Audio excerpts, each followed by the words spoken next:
நாங்கள் நேற்று 2-3 நாளாக யோசிச்சு கொண்டிருந்தோம். குறைப்பாடிக்குது அந்த ஊரில் கொடுக்க கொள்ள பொதுவாக எங்கள் எல்லாருக்கும் சேர்த்து கொடுக்கணும் நிலைமை. அதனால் குறைப்பாட்டில் நாங்கள் திண்டாட்டத்தில் ஈக்கக்கூடிய நேரத்தில் தான் உங்களை தொலைபேசி வந்தது எங்களுக்கு ஒரு மன ஆறுதலாக இருந்துச்சு. அஸ்ஸலாமு அலைக்கும் வரஹ்மத்துல்லாஹி வபரகாத்துஹு. அன்பார்ந்தவர்களை, நான் தற்போது தல்துவ ஜௌஹரியா ஜும்மா பள்ளி வாயிலில் இருந்து உங்களோடு இணைந்திருக்கிறேன். இந்த மஹல்லாவும் வெள்ளத்தினால் மிக கடுமையாக பாதிக்கப்பட்ட ஒரு பகுதி, ஒரு மஹல்லா. அந்த அடிப்படையிலே பல நூற்றுக்கணக்கான குடும்பங்கள் பாதிக்கப்பட்டிருக்கின்றார்கள். அவர்களுக்கு தேவையான உலருணவு பொதிகளை சுமந்து வந்திருக்கின்றோம்.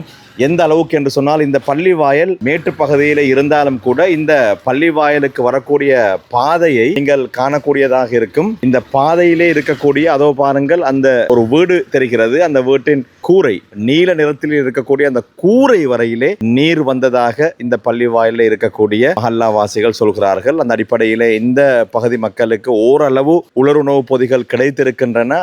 இருந்த போதிலும் ஒட்டுமொத்த மஹல்லாவாசிகளுக்கும் அவற்றை முழுமையாக போதிய அளவு பிரித்து கொடுக்க முடியாத நிலை இருப்பதாக எம்மிடத்திலே சொன்னார்கள். அந்த அடிப்படையில் நாங்கள் குறைபாட்டுடைய உலருணவு பொதிகளை இன்றைய நாளிலே கொண்டு வந்திருக்கின்றோம். இப்போது நீங்கள் காணக்கூடியதாக இருக்கும் எங்களுடைய சகோதரர்கள் அவற்றை சிறப்பாக பள்ளி வாயிலிலே இறக்கி கொண்டிருக்கக்கூடிய காட்சிகள். அகில இலங்கை ஜமியத்துல் உலமா தலைமையகத்திலே மிக நீண்ட நாட்களாக கடமை செய்யக்கூடிய, பணிபுரியக்கூடிய மிக முக்கியமான ஒரு இளமாலிம் ஷேக் ஃபவாஸ் உஸ்ஃபி அவர்கள் நம்மோடு இணைந்திருக்கின்றார்கள். இந்த மஹல்லாவாசி, இந்த ஊரை சேர்ந்தவர். மௌலவி, சொல்லுங்கள் உங்களுடைய பாதிப்புகள் பற்றி. அஸ்ஸலாமு அலைக்கும் வரஹ்மத்துல்லாஹி வபரகாத்துஹு. எங்களுடைய இந்த முறை வந்த வெள்ளம் இதுக்கு முன்னாடி வந்த வெள்ளத்தை விட அதிகமாக இருந்துச்சு. பாதிப்புகள் கூட யாரும் எதிர்பார்க்காத அளவு, வளமையாக ஒரு அளவு வரக்கொள்ள இந்த அளவு தாண்ட ஒரு வீட்லேயும் தெரியும் கடைகள் எல்லாம். அதுக்கேற்ற மாதிரி தான் அவங்க சாமான்களை செட் பண்ணி வைப்பாங்க. ஆனால் அதையும் விட தாண்டி இந்த முறை கூடுதலாக ஊர்களுக்கும் எங்களோட நிவாரணங்கள் வந்துருந்துச்சு.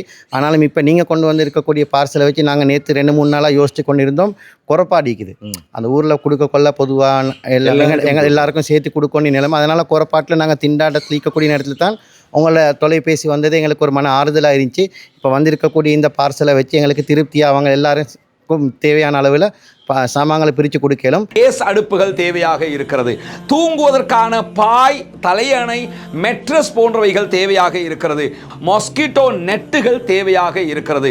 இதை தாண்டி பாடசாலை மாணவர்களுக்கான கல்வி உபகரணங்களை பெற்றுக்கொள்வதற்கான தேவைகளும் இருக்கிறது. ஒரு கேஸ் அடுப்பு 2800 தொடக்கம் 3000 வரைக்கும் விலை போய் கொண்டிருக்கிறது. ஒரே ஒரு கேஸ் அடுப்பையாவது வாங்கித்தாங்க. எதை உங்களால் செய்ய முடியுமோ அதை இந்த நேரத்தில் இந்த மக்களுக்காக செய்வதனூடாக நாளை மறுமையில் அளப்பரிய நன்மைகளை நாம் பெற்றுக்கொள்ள முடியும். அத்தீனுன் நசீஹா என்றார்கள் நபிகள் நாயகம். இஸ்லாம் என்பதே பிறர் நலம் நாடுவதுதான். உதவ விரும்புகிற சகோதரர்கள், முன்னால் தெரிகிற நம்முடைய அக்கவுண்ட் இலக்கத்திற்கு உங்களால் முடிந்த உதவிகளை வாரி வழங்க முடியும். சில நாடுகளிலிருந்து அதற்கு பணம் வைப்பு செய்ய முடியாது என்கிற போது முன்னால் தெரிகிற நம்முடைய வாட்ஸ்அப் இலக்கத்திற்கு நீங்கள் தொடர்பு கொள்ளும் போது அதற்கான வழிகாட்டுதல்களை நாம் காட்ட தயாராக இருக்கிறோம். ஏழைகளுக்காக உழைப்போம். அவர்களுடைய அளப்பெரும் பிரார்த்தனைகளில் நாளை சொர்க்கத்தில் நுழைவோம்.